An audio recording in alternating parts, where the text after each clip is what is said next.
One more round of applause for Carol! So, I don't know what this means or if this makes us official as hell, but we do have counter-protesters. I'm going to... That's all right. So what we're going to do is show them what democracy looks like. Are you ready?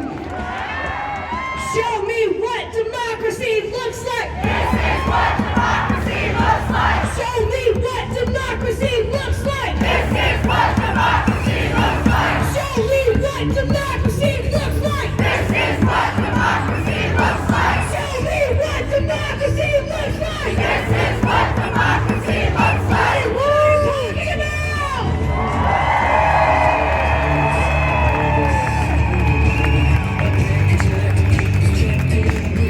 All right.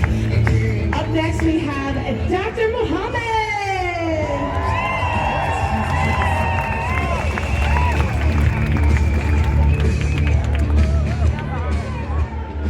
Free Palestine! Oh, you guys are amazing. Yeah, my name is Mohammed Kaziz. I'm a pediatrician. I take care of the children of Colorado.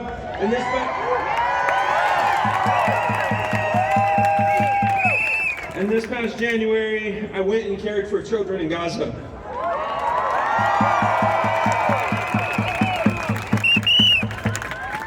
Let me begin with the truth, because this country is drowning in lies. What's happening in Gaza is not complicated, it's not tragic, it's not a conflict, it is coordinated mass destruction, and it is funded, supplied, and justified by the United States of America. Shame! I know this not from the headlines, not from hashtags. I was there. I stood in hospitals that had already been bombed. Walls split open like broken promises. I cared for children whose homes were turned to ash, who fled to UN schools only to find fire and death waiting for them too. Shame! And I saw something I'll never forget, something no parent should ever have to do. I saw parents with markers writing their children's names on their arms and legs because they knew the bombs would inevitably come again. They knew sometimes all that would remain was a piece of them, a hand, a foot, and they wanted the world to know this child had a name. This child was loved.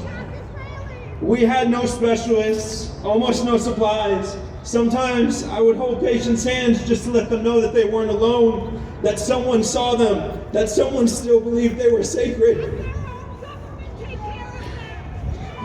Shame! Because they weren't. Even in the midst of this destruction, these children were still holy, like children everywhere, still human and not forgotten. And all around us, the weapons that did this, the guided bombs, the surveillance drones, the phosphorus shells, were stamped with "Made in the USA." Shame! So let me be clear, this is not a humanitarian crisis, this is not a two sides, this is genocide. And our government is not on the sidelines, it is in the pilot's seat. And while it funds destruction abroad, what does it tell us here at home? That there is no money for housing, no money for schools, no money for health care, no money for clean water, public transit, or mental health services. But there's always money for bombs, always money for wars. Shame! As Dr. Martin Luther King Jr. warned us, the bombs in Vietnam explode at home. They destroy the dream and possibility for a decent America. As today, the bombs in Gaza are doing the same, not metaphorically, but literally. Every bomb dropped overseas detonates here, ripping apart our budgets, our values, and the moral spine of this country.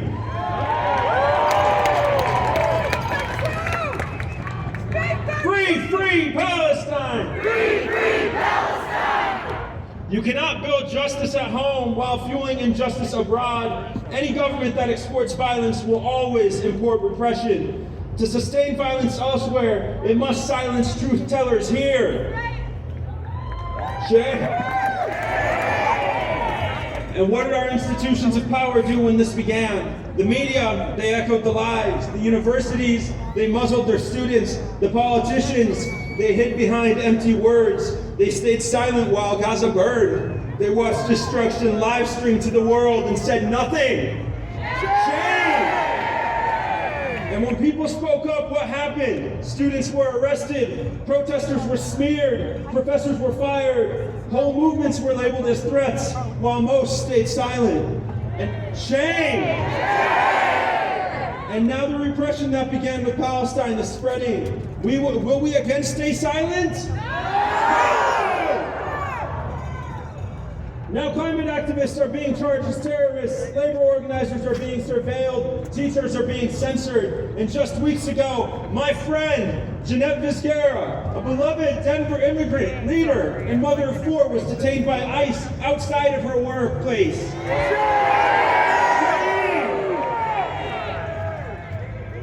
Free Jeanette! Free Jeanette! Free Jeanette! Free Jeanette! Free Jeanette! Free Jeanette! Jeanette is a mother and a protector, and she was targeted because she dared to speak. What began as punishment for those who stood with Palestine has become a campaign against anyone who dares to resist any injustice anywhere. Because when a government builds its power on violence, whether here or abroad, it must attack those who expose it. It must criminalize compassion. It must punish care. Just last week, the Baptist hospital I worked at in northern Gaza, where I stood, where I took care of patients, was bombed. A place of healing turned to ash. And just last week, shame. And just last week, a friend of mine, Dr. Mahmoud Abu Amsha, a fellow doctor I stood beside, operated beside, was killed. He was in a taxi on his way to go volunteer at the hospital. By the way, I would use one of those. Mahmoud Abu Amsha! You guys are amazing. Thank you so much.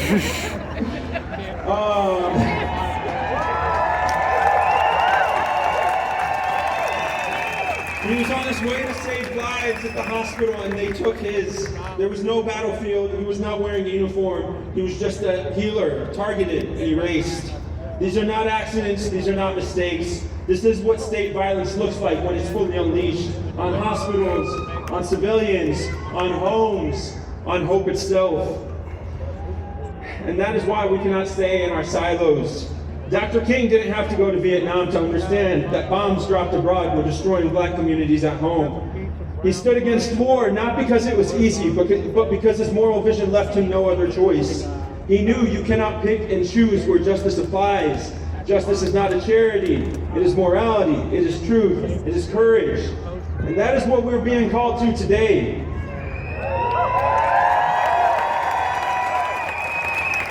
This is not about left or right. It is not about party.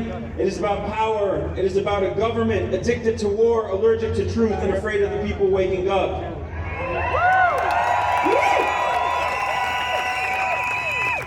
But that fear is a good sign because it means they know what we're capable of when we move together.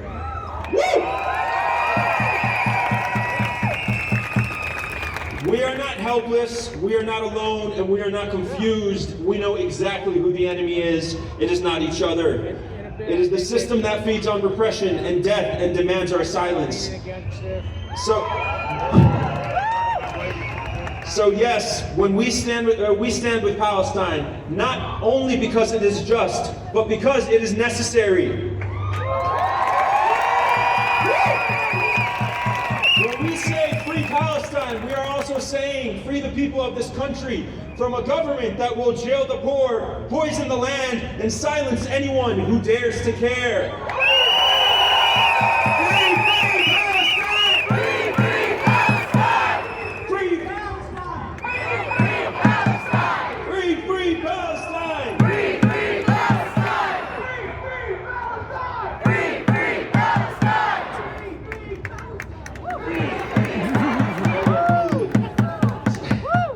So, we resist not just for Gaza, we resist for all of us, because Gaza is the front line, but we are all in the blast radius. This isn't about shame, it's about responsibility. responsibility. It's about recognizing that history is happening right now and choosing which side of it we will stand upon. Because you don't have to be Palestinian to demand an end to injustice. You don't have to have all the right answers to stand for what's right. You just have to be willing to say, not in my name, not with my silence, and not with my tax dollars.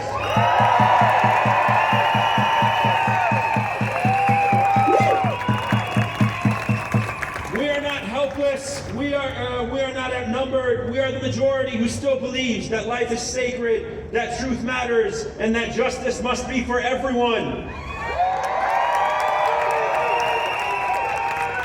So we resist not just for Gaza, but for the kind of world we want to live in. We resist a government that builds its power on fear and war. We resist a system that treats people as problems and profit as purpose.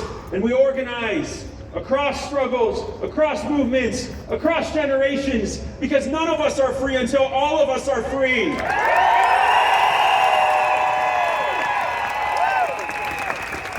From the prison yard to the picket line, from Gaza to East Colfax, from the camps at the border to this very capital, this is one fight. We will not beg, we will not back down, and we will not be silent any longer.